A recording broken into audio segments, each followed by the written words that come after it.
Hello বন্ধুরা, দেখো আজ আমি রান্না করব সিম্পল একটা রান্না, বাঁধাকপি ভাজা। আজকে আমি এটা রান্না করেছি, তোমাদের সঙ্গে শেয়ার করছি। দেখো, বাঁধাকপিটা হালকা গরম জলে আমি ভাপিয়ে নিয়েছি, গোটা গোটা আলু কেটে নিয়েছি, হাফ একটা পেঁয়াজ কুচিয়ে নিয়েছি, আর কিছু সামান্য মশলা, হাফ চামচ ধনিয়া, হাফ চামচ জিরে, আর দুটো শুকনো লঙ্কা শুকনো খোলায় ভেজে নেব। এদিকে আলুগুলো আমি ভালো করে লাল লাল করে ভেজে নেব। এই মশলাটা আমি শুকনো খোলায় একটু ভেজে নেব, তাতে বাঁধাকপির টেস্টটা আরও দ্বিগুণ বেড়ে যাবে।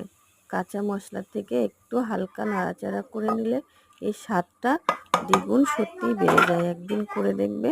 তার সঙ্গে 1 ইঞ্চি আদা পেস্ট করে নেব।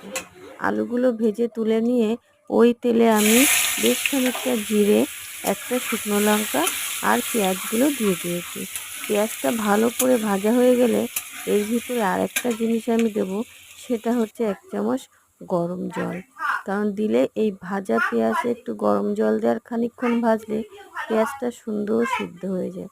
দেখো, বাইরের পরিবেশটা, সকালবেলা বৃষ্টি হচ্ছে ঝিরিঝিরি, জানলা দিয়ে দেখছি, খুব ভালো লাগছে। খানিকটা ভাজা পেঁয়াজও আমি শিলের উপরে তুলে নিয়ে পেস্ট করে নিলাম মশলার সাথে। এবার আমি পেস্ট করা মশলাটা তেলের ভিতরে দিয়ে দেব। যতক্ষণ না ওই যে একটু গরম জল দিয়েছে বললাম, ওই জলটা মশলার সাথে কষিয়ে শুকিয়ে না যায়, তত সময় আমি মশলাটা কষাতে থাকবো। এতে মশলাটার কাঁচা গন্ধ চলে যাবে, আর তিতো ভাবটাও লাগে না। কারণ শুধু মশলা যতই তুমি তেলের মধ্যে কষাও না কেন, যদি একটু কড়াতে লেগে যায়, তিতো ভাবটা বাঁধাকপিতে চলে আসে।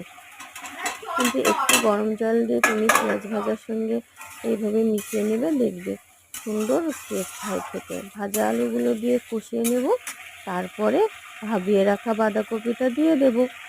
দিয়ে খানিকক্ষণ নাড়াচাড়া করে ওর ভিতরে আমি কয়েকটানা চিনি দিয়েছিলাম মশলার ভিতরে, সেটা আমি বলতে ভুলে গেছি।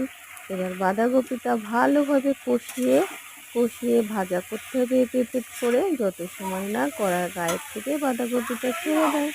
এইভাবে একদিন রান্না করে দেখবে, খুব সুন্দর টেস্ট লাগে। আমি তেল অল্প দিই, কিন্তু রান্নার সাথে সবসময় গরম জল ব্যবহার করি, গরম জল দিয়ে কষিয়ে নিই।